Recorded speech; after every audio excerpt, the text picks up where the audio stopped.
Vamos a analizar cuáles son esos retos fiscales del nuevo gobierno. Pablo Duarte, analista senior del Instituto de Investigación Flossbach von Storch. Muy buenas tardes, Pablo.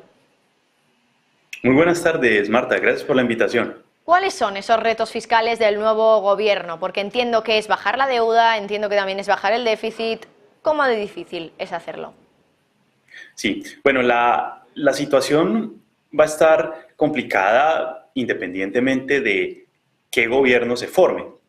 Y la cosa es que estamos en una situación que no se veía desde hacía mucho tiempo, y es que estamos con unos tipos de interés bastante altos y con un crecimiento bajo.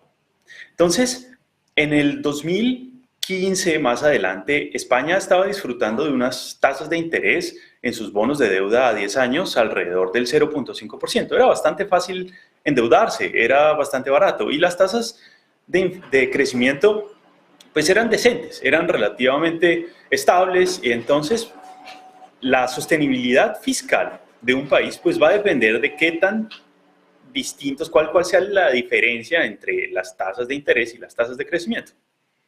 Ahora estamos en una situación contraria, estamos a puertas de una recesión, vemos que el contexto macroeconómico no tiene nada que en realidad nos ayude a impulsar la economía. China está rezagada, los Estados Unidos ahí más o menos van, la zona del euro en realidad va a puertas de una recesión. Vimos como los índices de gestores de compras en la eurozona, en Alemania, van hacia abajo. Entonces no tenemos un crecimiento fuerte, pero sí tenemos tasas de interés bastante altas que nos están aumentando el costo de la deuda. Entonces esto va a hacer que cumplir la regla fiscal sea bastante difícil. Entiendo, si es que acabamos teniendo, pues por ejemplo, por poner un ejemplo, un gobierno del Partido Popular, entiendo que también va a ser difícil bajar impuestos, ¿no? Como prometió Alberto Núñez Feijóo, bajar ese IRPF a todas las rentas que estuvieran por debajo de los 40.000 euros anuales. ¿Puede pasarle, por ejemplo, como a Liz Truss? Porque es algo que comentabais también en uno de vuestros últimos informes. Recordabais que Liz Truss quería bajar impuestos y con ese mini presupuesto lo puso todo patas arriba. ¿En España podría ocurrir algo parecido si tenemos un gobierno que finalmente quiere bajar los impuestos? Bueno, pues eso va a depender del tamaño del hueco fiscal que se forme, ¿no? Mira, España en estos momentos en los mercados internacionales es un país que goza con confianza inversionista. Si nosotros miramos las tasas de interés de los bonos de deuda a 10 años en España, están más o menos en 3,4%, y esto se ha mantenido estable. Las elecciones no cambiaron ese número. El diferencial de tasas, es decir, la diferencia que se paga por un bono de deuda español comparado con un bono de deuda alemán es del 1%. Y eso está más o menos estable. Si comparamos a España con Italia, como por ejemplo, la tasa de interés en Italia está el 4 y el diferencial es un poco más alto, es 1,6. Pero el punto es que en estos momentos los mercados están bastante tranquilos y la confianza está ahí, que esa situación no va a pasar. Ahora, ¿cuál es el riesgo? El riesgo sería que se anuncie una reducción masiva en los impuestos y que no se diga cómo se va a financiar el gasto cuando el recaudo va a bajar tanto, que fue lo que sucedió con Liz Truss. Con su mini presupuesto, ella anunció una reducción de los impuestos muy amplia, muy drástica, pero no dijo cómo iba a financiar el resto del gasto público. Entonces, claro, lo que los mercados financieros leyeron es, ok, si se van a bajar los impuestos, quiere decir que se va a aumentar la deuda, y si va a aumentar la deuda, quiere decir que se va a aumentar la oferta de bonos en el mercado. Y si se aumenta la oferta de bonos, pues va a bajar el precio. Y eso causó un problema grandísimo que solamente el Banco de Inglaterra solucionó al retroceder en sus planes de hacer quantitative tightening, ¿no? de vender bonos, y lo que hizo fue volver a comprar. Entonces, en este momento no veo ese riesgo en España, porque en realidad los partidos digamos, los partidos grandes, ¿no? No anunciaron una reducción tan drástica. Y los mercados por lo menos no creen que un anuncio, digamos, en época electoral, ¿no? Es muy atractivo para el electorado decir yo voy a bajar los impuestos. Los mercados no parecen creer que ese anuncio se vaya a materializar. Sin embargo, el riesgo está ahí, pero bueno, las cosas parecieran tener un rumbo por lo menos bastante sensato en la formación del gobierno.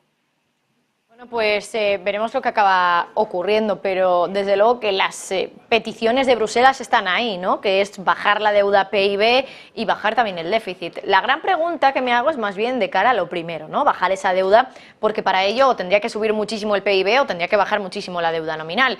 ¿Cómo puede conseguirlo? O más bien, reformulo la pregunta, ¿podría conseguirlo el gobierno de turno que nos toque en los próximos 4 años conseguir, me refiero, bajar esa deuda PIB que está ahora mismo por encima del 100% a ese 60% que tiene como objetivo Bruselas? Pues, a ver, la verdad es que si nosotros vemos la historia, digamos, reciente económica, en los países desarrollados no vemos una reducción de ese tamaño, de ese calibre.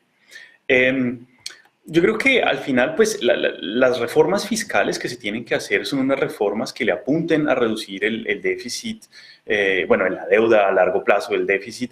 Ahora, obviamente, al año entrante no se va a lograr cumplir el 60% de deuda.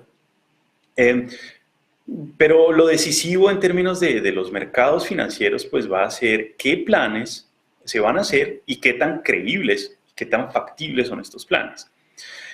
Y la cosa es que, como lo decías, Marta, nosotros tenemos la medida en que usamos para medir qué tan endeudado está un país, pues es la deuda con respecto al Producto Interno Bruto.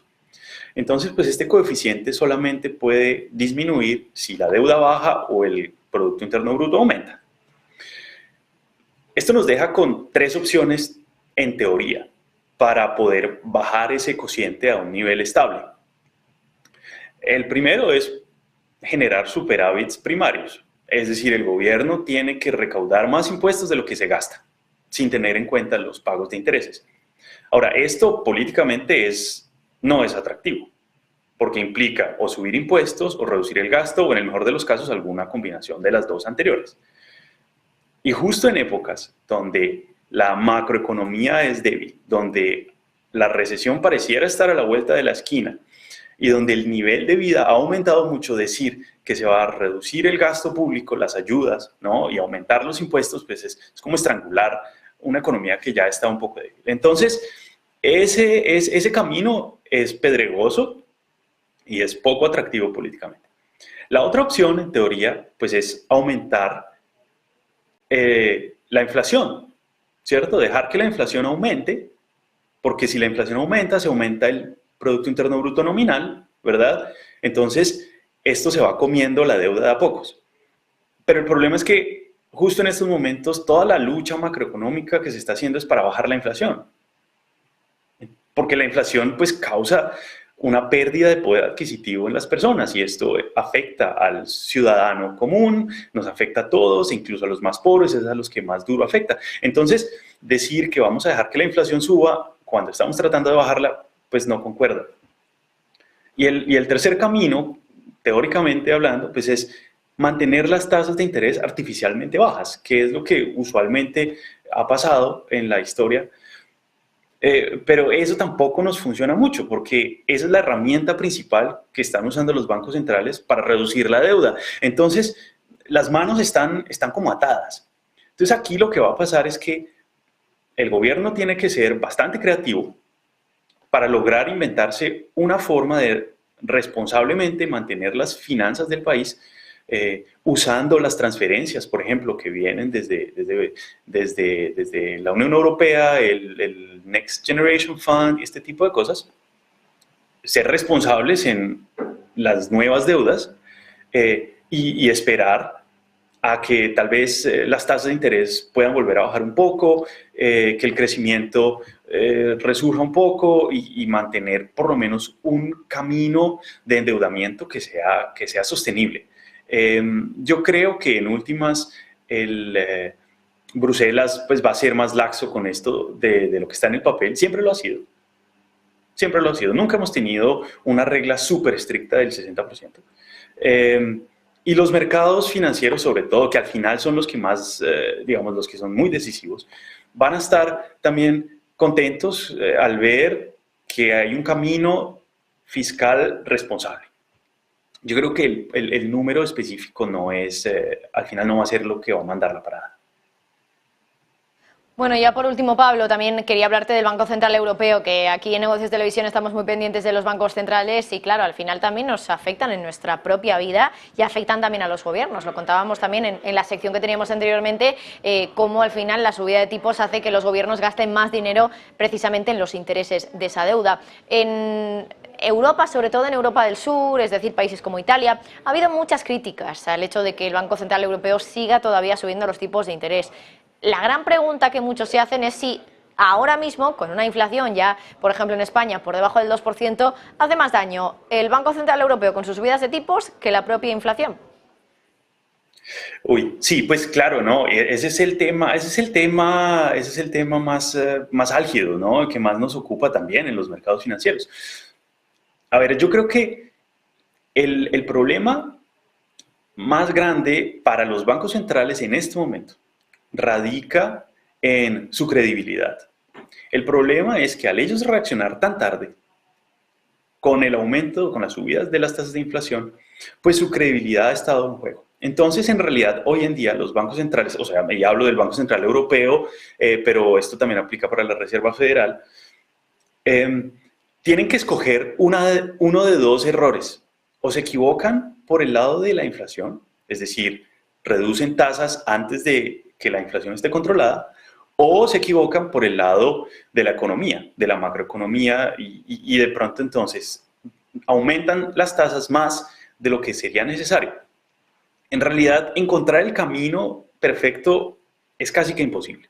Entonces, la decisión es por qué lado se van. En estos momentos, yo pensaría que el Banco Central Europeo prefiere estar un poco más seguro por el lado de la inflación.